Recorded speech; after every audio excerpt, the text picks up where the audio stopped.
말씀은 에스더입니다. 에스더 5장 1절에서부터 14절까지 말씀입니다.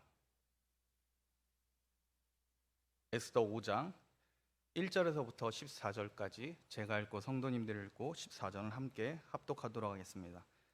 에스더 5장 1절부터 14절까지입니다. 제3일에 에스더가 왕후의 예복을 입고 왕궁 안뜰 곧 어전 맞은편에 서니 왕이 어전에서 전문을 대하여 왕자에 앉았다가 하만이 그 말을 좋게 여기고 명령하여 나무를 세우니라. 아멘. 오늘 본 말씀 보면은 오늘 본문은 에스더입니다. 에스더서의 시대적 배경은 바벨론에서 포로로 잡혀가 이스라엘 백성이 다시 귀환하는 기간하고 관련되어 있습니다. 페르시아의 첫 번째 왕 고레스가 바벨론을 멸망시키고 포로로 잡혀온 이스라엘 백성을 돌려보냈습니다. 그리고 그 후에 페르시아의 4번의 왕이 바뀌게 됩니다. 4대째 왕이 이어져 왔는데 오늘 본문에 나오는 페르시아의 왕의 이름은 아하수에로 왕입니다. 이 아하수에로 왕은 페르시아의 4번째 왕입니다. 전에 영화가 하나 나왔는데 300이라고 하는 영화가 있습니다. 300이라는 영화가 나온 적이 있는데 300명의 스파르타 용사들이 페르시아 군대와 싸운 것을 배경으로 나온 영화입니다. 이때 쳐들어왔던 페르시아 왕이 바로 오늘 본문에 나오는 아하수에로 왕입니다. 다른 이름으로는 크세르크세스라고 하는데 이는 아하수에로의 헬라식 이름입니다. 그래서 크세르크세스랑 아하수에로랑 같은 왕입니다. 아하수에로 왕이 그리스 연합군과 살라미스 해전 그리고 플라티아 전투를 치렀는데 완전히 그리스 연합군에게 패하게 됩니다. 결국 페르시아로 돌아오게 되는데 이 아하수에로 왕은 방탕한 생활을 하다가 암살당해 죽게 됩니다. 일단 이 에스더서의 배경은 아하수에로 왕이 그리스와의 원정 전쟁에서 완전히 패한 이후에 페르시아 수도 수산성에서 머물 때 일어난 일이라고 많은 학자들이 봅니다. 낙심한 이 아하수에로 왕이 그리스 정복을 이제는 포기하고 무너진 자기의 권위를 회복시키기 위해서 이제 국내 정치를 굉장히 힘쓸 때입니다. 전쟁의 패배에서 낙심한 이 아하수에로 왕은 자기 권위를 세우기 위해서 많은 대신을 불러놓고 자기의 건재함을 잔치나 파티를 열어가지고 자기의 건재함을 드러내려고 했습니다. 그런데 그 당시에 왕비였던 와스디가 있었는데 이 와스디가 자기의 부름을 거절하자 왕비를 폐하는 사건이 일어나게 됩니다. 그리고 새로운 왕비를 세울 때 그때 왕비가 된 사람이 바로 에스더입니다. 일단 여러분이 아셔야 할 것은 이 에스더가 왕비가 되었지만 에스더를 지지하는 세력이 매우 약하였습니다. 와스디가 왕비에서 폐위를 당했지만 왕비가 되었던 것은 분명 그 뒷배경이 큰 세력이 있었다는 것을 알 수 있습니다. 아하수에로 왕은 자기의 권위를 깎아내린 이 와스디를 폐하고 다른 왕비를 세우게 되는데 그 기준으로 순종적으로 자기의 말을 잘 듣고 되도록이면 권력과 결탁되지 않은 사람을 왕비로 세웠을 겁니다. 거기에 부합한 인물이 바로 에스더였던 겁니다. 그러므로 에스더가 왕비가 되었다고 해서 에스더를 힘있는 왕비로 보는 사람은 거의 그 당시에 없었을 겁니다. 에스더는 왕비라고 하는 높은 위치에 올라갔지만 아직 왕비로서의 권세를 부릴 능력이 없었습니다. 그런 뒷배경이 없었다는 말입니다. 이러한 에스더의 상황은 그 당시에 본토 이스라엘에 귀환한 유대인의 상황과 굉장히 많이 닮아 있습니다. 고레스에 의해서 귀환한 유대인들은 이제 자유롭게 성전을 건축할 수 있었습니다. 그리고 다시 나라를 세울 기회도 얻은 겁니다. 그러나 페르시아 왕이 4번이나 바뀐 상황이 되었지만 이 일을 감당할 능력이 없습니다. 자격은 주어졌는데 능력이 없습니다. 에스더가 왕비가 되었지만 왕비로서의 역할을 감당할 능력이 없었던 것과 같습니다. 아하수에로 왕이 페르시아를 다스릴 때 본토 이스라엘 유대인들은 성전을 짓다가 낙심해서 손을 놓고 있을 때로 봅니다. 자, 왕비가 되었지만 왕비로서 정치력을 구사할 수 없는 에스더와 성전을 세울 기회를 얻었지만 무기력한 본토 이스라엘 백성은 당시 암울한 하나님 백성의 또 다른 모습을 보여줍니다. 자격과 기회는 주어졌으나 능력이 없는 상태, 할 만한 능력이 없던 그때를 보여줍니다. 여러분, 게다가 이런 상황에서 이스라엘 백성에게 굉장히 큰 위기가 찾아오게 됩니다. 바로 하만이라고 하는 페르시아의 권력자가 페르시아 전 영역에 있는 유대인들을 죽이려고 하는 계획을 짜고 있었습니다. 하나님의 백성 이스라엘에게 어찌 보면 굉장히 최대 위기라고 할 수 있습니다. 페르시아 내에 있는 모든 유대인들이 다 죽게 되는 일입니다. 하나님께서 이제는 페르시아 왕국 한복판에서 하만과 싸우셔야 했습니다. 하나님은 자기 백성을 구원하시기 위해 역사 속에 개입하시고 페르시아에서 귀환하지 않은 유대인과 귀환하여서 성전을 짓는 자기 백성 모두를 구원하신 능력을 발휘하시기 시작하십니다. 여기에 쓰임을 받는 성도가 바로 모르드게와 에스더입니다. 하나님은 아무 힘도 없는 이 왕비 에스더를 사용하십니다. 하나님께서는 아무 배경도 없는 에스더를 굉장히 서서히 높여주시는데, 이 과정을 보면 하나님께서 얼마나 세심하시고 그 지혜롭게 이 성도를 이끌어주시고 높여주시는지 우리는 에스더서를 통해서 보게 됩니다. 일단 에스더 4장을 보면 하만은 유대인을 한날에 진멸하게 하는 조선을 만들어 모든 지방에 보냈습니다. 그리고 악인의 이 강력한 공격에 모르드게와 유대인들은 금식하며 하나님께 간구합니다. 그리고 5장부터 하나님께서 일하기 시작하시는데 굉장히 놀라운 반전과 역전이 시작되는 겁니다. 여러분, 기도하고 금식하면서 하나님께 간구했을 때 상황은 지금 비록 변하진 않지만, 그러나 하나님께서 은밀하게 일하신 그 하나님께서 놀라운 역전으로 일으키실 줄 믿으시기 바랍니다. 여러분, 기도하면 하나님이 일하십니다. 하나님의 얼굴을 구하고 하나님의 뜻을 구하는 하나님의 백성들을 향해서 하나님은 잠잠히 가만히 있지 않으십니다. 구약에서 보면 용사같이 일어나 자기 백성을 위해 싸우시겠다고 하십니다. 그것이 이스라엘에서만 국한되는 게 아닙니다. 페르시아라고 하는 거대한 제국 한복판에서 그 일을 행하신다는 겁니다. 이 놀라운 전환점은 모르드게가 하나님께서 결국 유대 민족을 구원하실 것이라고 하는 믿음에서 시작됩니다. 즉 하나님을 향한 온전한 믿음에서 시작된다는 겁니다. 우리 에스더 4장 14절 말씀 보겠습니다. 에스더 4장 14절 보겠습니다. 우리 한 목소리로 같이 읽겠습니다. 에스더 4장 14절입니다. 자, 우리 한 목소리로 같이 읽겠습니다. 시작. 이때 내가 만일 잠잠하여 말이 없으면 유다인은 다른 데로 말미암아 노임과 구원을 얻으려니와 너와 내 아버지 집은 멸망하리라.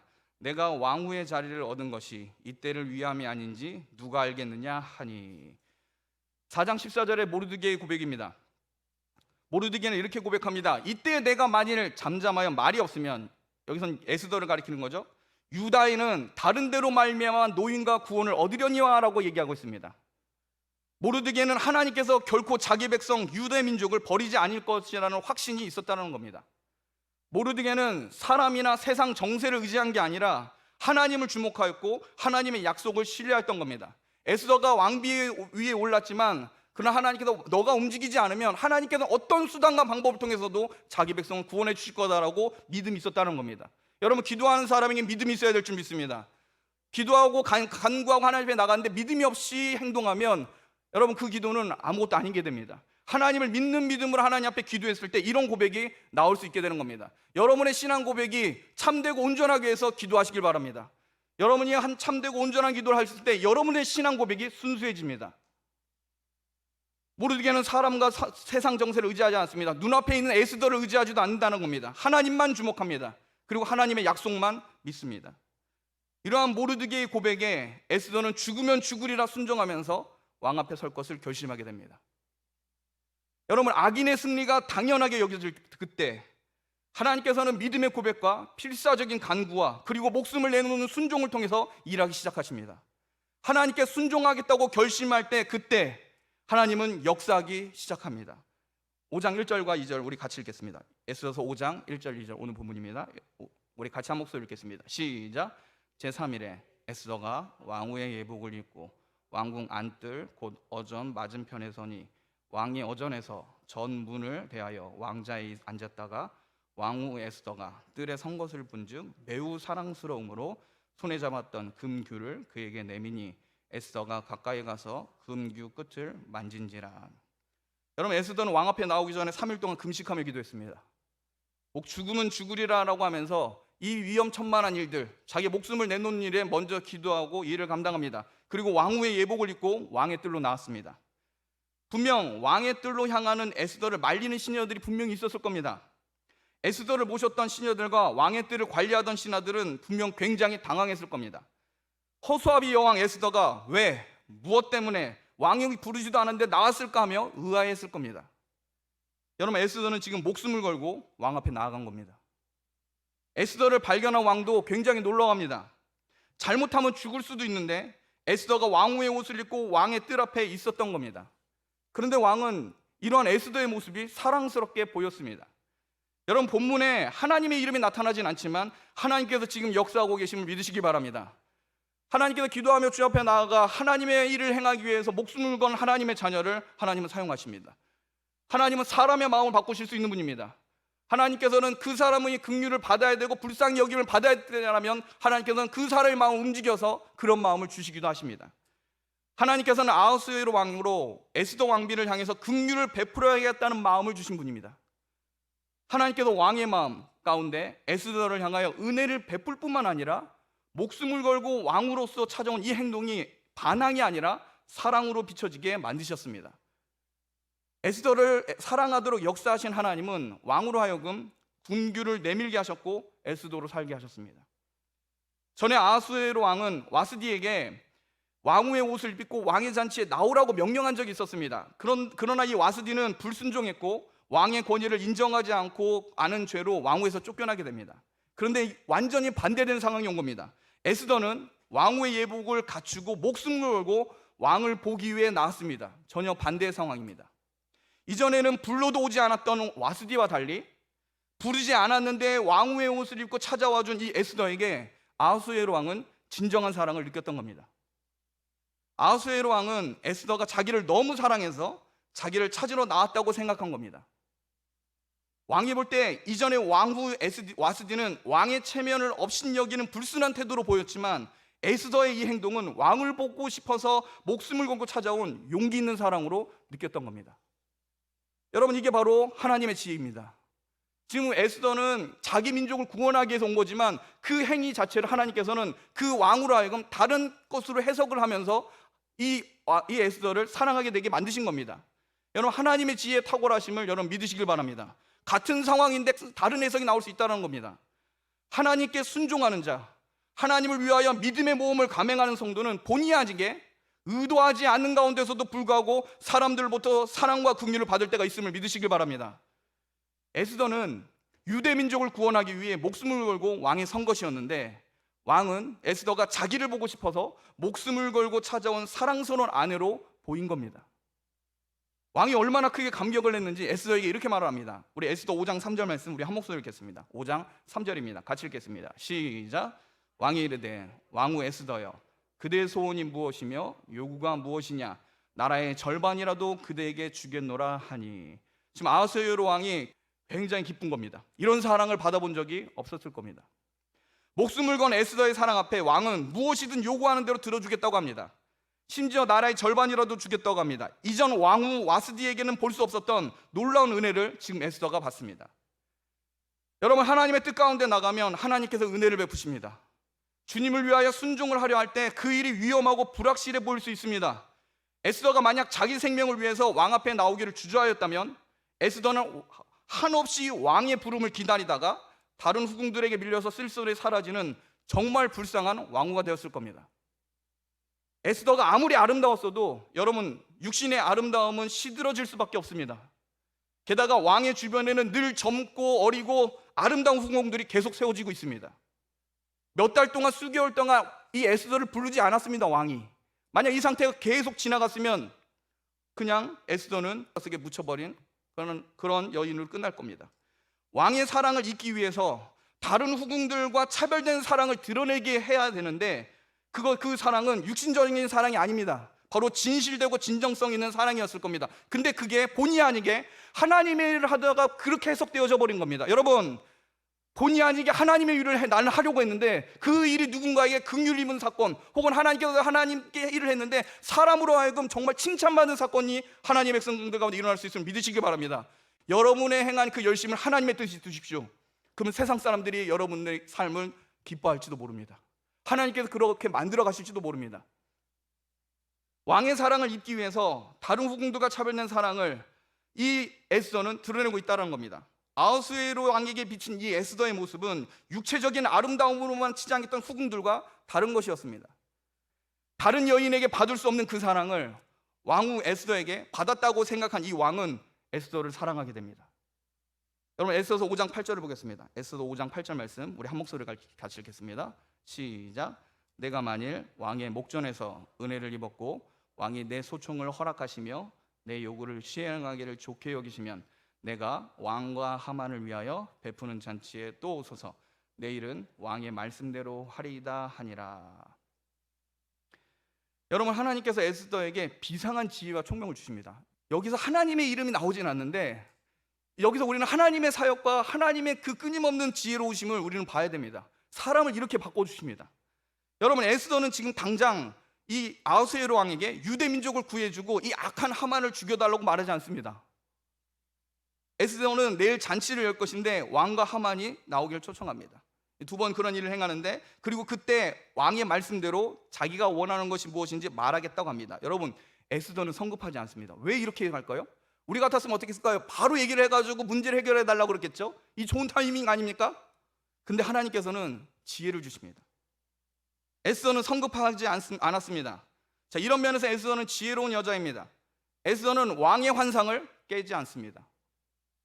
진정한 사랑을 느끼고 있는 왕에게 지금 목숨을 걸고 왕에게 나오는 이 행동이 왕을 사랑해서가 아니라 유대 민족을 구원하기 위한 정치적 행동이었음을 왕이 알게 되면 에스더의 간청은 왕에게 아마 실망을 줄 수 있을 겁니다. 에스더가 곧바로 하만의 악한 행동을 이야기하였다면 아하수에로 왕은 아마 에스더에게 속았다는 기분이 들 수도 있을 겁니다. 하나님은 에스더에게 지혜를 주셔서 성급하지 않게 하셨습니다. 여러분, 이 통찰력이 이게 사람의 느낌이 아닙니다. 하나님께서 그 일을 행하신 겁니다. 순간순간 하나님께서 지혜를 주십니다. 이 사실을 믿으시길 바랍니다. 여러분들이 하나님의 뜻대로 하나님께서 원하시는 방법대로 마음에 정해서 그 일을 행하면 하나님께서 없던 지혜도 주실 줄 믿으시길 바랍니다. 여러분, 우리는 약합니다. 우리는 순간순간 나오는 여러 문제들에 대해서 너무나 쉽게 넘어집니다. 그러나 우리의 명분이 기도하고 하나님의 뜻을 말하며 하나님의 일을 행하고자 했을 땐 하나님께서는 없던 힘도 주시고 없던 지혜도 주실 줄 믿으시길 바랍니다. 에스더는 그 일들을 지금 당하고 있습니다. 여러분, 하나님의 이름이 안 나온다고 우리는 여기서 하나님을 안 봐서는 안 됩니다. 여기서 일하고 계신 그 하나님을 봐야 됩니다. 하나님의 이름이 드러나고 있지 않지만 여러분의 인생과 삶 가운데서 여전히 하나님께서 역사하심을 믿으시기 바랍니다. 순간 그런 지혜를 주십니다. 하나님은 에스더를 세심하게 구원의 도구로 사용하고 계신 겁니다. 여러분, 하나님께서는 하나님의 뜻대로 살기를 결심하고 힘을 다해서 순종하는 성도에게 하나님의 지혜를 주십니다. 예수님은 제자들에게 자신이 승천할 때 보혜사 성령님이 오실 것인데 이 성령 하나님께서 예수님의 말씀을 생각나게 하시고 적절할 때 할 말도 알려주실 것이라고 예수님께서 말씀해 주셨습니다. 여러분, 동일하게 성령 하나님은 지혜 하나님이신 줄 믿으시길 바랍니다. 성령 하나님께서 주님의 자녀들에게 할 말을 생각나게 하십니다. 성령 하나님은 성도로 언제 어떻게 말해야 하는 것까지 모든 것에 관여하시고 역사해 주십니다. 여러분에게 할 말을 주실 그 하나님을 찬양하십시오. 여러분들이 하나님을 믿음으로 나아갔을 때 적절하게 상황에 맞게 하나님께서 그 일을 인도해 주신 것들을 믿고 그 하나님 앞에 간구하십시오. 우리의 신앙과 우리의 믿음은 여러분 실제입니다. 지금도 역사하신 그 하나님은 실제 살아계신 하나님이십니다. 그 하나님으로부터 여러분 간구하시고 지혜를 얻으십시오. 이러한 지혜는 하나님께 쓰임받고자 결심하는 성도에게 주시는 하나님의 선물입니다. 하나님께서는 여러분의 전부가 될 때 하나님께서 여러분을 높여주실 것이고 존귀한 능력으로 여러분의 삶을 책임져 주실 겁니다. 오늘 본문에 보면 에스더는 하만을 왕과 함께 초청합니다. 그러자 하만은 자기의 영향력이 그만큼 강력하다는 것을 생각하고 굉장히 기뻐하기 시작합니다. 그러나 대궐문을 딱 지나갔을 때, 대궐문을 지날 때 누굴 보게 됩니까? 모르드게를 보게 됩니다. 딱 모르드게를 딱 보고 나서 기분이 굉장히 안 좋아집니다. 우리 5장 9절부터 12절까지 우리 한 목소리로 같이 읽겠습니다. 5장 에스더 5장 9절부터 12절까지 우리 같이 읽겠습니다. 시작. 그날 하만이 움직이지도 아니하는 것을 보고 매우 노하나 참고 집에 돌아와서 사람을 보내어 그의 친구들과 그의 아내 세레스를 청하여 자기의 큰 영광과 자녀가 많은 것과 왕이 자기를 들어 왕의 모든 지방관이나 신하들보다 높인 것을 다 말하고, 또 하만이 이르되 왕후 에스더가 그 베푼 잔치에 왕과 함께 오기를 허락받은 자는 나밖에 없었고 내일도 왕과 함께 청함을 받았느니라. 모르드게가 자기를 향해서 고개를 숙이지 않는 것에 대해서 굉장히 기분이 나빴지만 그것을 참고 여러분 집에 들어와서 아내와 가족과 친구들을 불러 모으기 시작합니다. 그리고 자기를 자랑하기 시작합니다. 왕이 자기를 크게 높인 것과 왕후 에스더가 왕과 자기만 잔치에 초청했다고 하면서 자기가 모든 신하보다 존귀한 자라고 막 자랑을 합니다. 얼마나 기뻤을까요? 왕과 나가 이 에스더라고 하는 이제 갓 들어온 이 왕비가 사람을 알아본 것 같다고 하는 그 생각이 아마 절실하게 들었을 겁니다. 11절에 이 하만은 자기의 큰 영광을 말합니다. 하만이 얘기하고 있는 자기의 큰 영광은 돈과 자식과 권력으로 요약할 수 있습니다. 여러분, 하만은 페르시아의 서열 2위급에 해당하는 권력자입니다. 그리고 굉장히 돈도 많이 있습니다. 은 1만 달란트를 정부 보조금으로 선뜻 줄 수 있을 돈이 있을 정도로 굉장히 돈이 많은 사람입니다. 가쁩니다. 여러분, 에스더 3장 9절 한번 찾아보겠습니다. 얼마나 돈이 많은 사람인지 에스더 3장 9절 말씀 우리 한번 찾아보겠습니다. 에스더 3장 9절 말씀 우리 한 목소리를 같이 읽겠습니다. 에스더 3장 9절입니다. 시작. 왕이 옳게 여기시거든 조서를 내려 그들을 진멸하소서. 내가 은 1만 달란트를 왕의 일을 맡은 자의 손에 맡겨 왕의 금고에 드리리이다 하니. 여러분, 은 1만 달란트면 천문학적인 그런 가치의 돈입니다. 이거를 왕께서 유대인들을 죽이는 일에 쓴다면 제가 기부 형식으로 국고에 내주겠다라고 할 정도로 돈이 굉장히 많은 사람입니다. 하만은 유대인을 학살하는데 은 1만 달란트를 국고에 내주겠다고 합니다. 아하수에로 왕 입장에서는 그리스와 전쟁에서 패했기 때문에 국고 손실이 엄청났습니다. 그런 시대였기 때문에 아하수에로 왕에게 이 하만의 제안은 너무나 달콤한 유혹이었습니다. 결국 아하수에로 왕은 하만의 이 제안을 승낙을 하고 유대인을 학살하는데 인장을 찍어주게 됩니다. 은 1만 달란트입니다. 이렇게 하만은 엄청난 돈을 소유한 사람입니다. 게다가 하만은 자녀도 많이 낳았습니다. 에스더 9장 10절에 보면 하만에게 아들이 10명이나 있었다라고 기록되어 있습니다. 에스더 9장 10절에 보면 곧 함무다다의 손자여 유다인의 대적 하만의 10아들을 죽였으나 라고 되어 있습니다. 아들만 10입니다. 그 당시에 자녀가 많고 아들이 많다는 것은 복을 받았다는 뜻입니다. 돈도 많고 권력 서열 2위급에 해당되고 거기다가 아들도 많이 있습니다. 여러분, 이렇게 높은 지위에 있는 사람이 하만이었습니다. 악한 권세자들은 자기에게 큰 영광이 있다고 말합니다. 그리고 그걸 자랑하고 그것을 굉장히 칭송합니다. 그리고 사람들에게 자랑합니다. 그러나 하나님께서 거두어 가시면 순식간에 물거품처럼 사라지는 게 또 인간의 영광입니다. 여러분, 인간의 영광을 부러워하지 마십시오. 이 세상의 영광은 하나님의 심판 앞에 있음을 여러분 기억하십시오. 세상에 보기엔 굉장히 화려하게 보여도 하나님의 진노 안에 있습니다. 하나님의 진노하신 손 안에 있는 이 세상을 여러분 기뻐하지 마십시오. 그냥 우리는 잠시 쓰다가 사라질 것들입니다. 하나님께서 새롭게 하실 그 나라에 여러분이 영원히 누릴 것들을 기대하십시오. 하나님께서 여러분들에게 제공하신 하나님의 나라는 더 크고 강력하며 더 화려할 겁니다. 그 나라를 사모하십시오. 여러분, 굉장히 돈과 권력과 부유함을 자랑하였던 이 하만이 순식간에 하나님의 대적자가 됐기 때문에 순식간에 무너집니다. 하만은 자기의 큰 영광을 왕후 에스더가 알아주었다고 기뻐합니다. 그리고 자기를 왕과 함께 초청했다고 생각합니다. 한마디로 왕후 에스더가 진짜 실세가 누구인지 알아보았다라고 착각을 한 겁니다. 여러분, 교만한 자는 눈이 멀게 되어 있습니다. 자기가 원수처럼 죽이려고 한 유대 민족 가운데 에스더 왕후가 있었는지는 하만은 꿈에도 생각하지 못했을 겁니다. 말씀을 마치겠습니다. 에스더가 하나님의 도구로 쓰임받기를 결심하고 행동할 때 하나님은 모든 상황을 조절하시고 지혜를 주시고 왕의 마음을 바꾸셔서 역사하시기 시작하십니다. 반면 악한 하만은 자기 주변의 사람들에게 큰 영광을 자랑하지만 만족하지 못합니다. 여러분, 이렇게 돈이 많은 사람이, 그리고 이렇게 높은 권세를 가진 그 사람이, 자기 수많은 가족들과 아들들과 화목하게 지내는 이 사람이 모르드게가 자기에게 절 한번 안 한 것 때문에 여러분 모든 것을 잃은 것처럼 화를 내고 있습니다. 5장 13절 한번 다시 한번 보겠습니다. 에스더 5장 13절 우리 한 목소리 한번 드리겠습니다. 에스더 5장 13절 같이 읽겠습니다. 시작. 그러나 유다 사람 모르드게가 대궐문에 앉은 것을 보는 동안에는 이 모든 일이 만족하지 아니하도다 하니. 여러분, 인간의 영광이 참 그렇습니다. 다 가지고 있는 것 같은데 이 조그만 것 하나 때문에 자기 영광으로도 만족하지 못합니다. 우리의 영혼 가운데는 거대한 구멍이 있습니다. 이 거대한 구멍은 세상 사람 철학자들은 이걸 종교상이라고 그러는데 이 영혼의 이 거대한 구멍은 돈과 명예와 권력을 채울 수 없습니다. 여러분, 이 마음의 이 종교성, 이 영혼의 구멍은 하나님께서만 채워주실 수 있음을 믿으시길 바랍니다. 여러분의 빈 마음 가운데 하나님께서 역사해 주셔야 됩니다. 이 하만은 많은 것들을 누렸지만 만족함이 없습니다. 특별히 이 하만에게는 마귀가 역사하기 때문에 그렇습니다. 마귀에 붙잡힌 바 된 사람은 자기가 가진 돈과 권력과 자녀와 명예로도 만족하지 못합니다. 마귀는 그게 중요한 게 아닙니다. 마귀의 역사는 하나님과 대적하고 하나님의 사람을 없이 하는 게 그들의 목표입니다. 하나님의 자녀들이 자기에게 굴복당하는 모습을 볼 때까지 만족하지 않는 게 바로 마귀의 일입니다. 하나님의 대적자들은 하나님의 성도를 너무나 미워합니다. 모든 부와 권세와 명예를 다 가지고 있어도, 이 세상 모든 것들을 다 누려도 그 안에 역사하고 있는 마귀가 하나님을 미워하기 때문에 하나님의 자녀를 가만히 두지 않습니다. 세상은 하나님의 자녀와 하나님의 백성들이 넘어질 때까지 끝까지 괴롭힐 겁니다.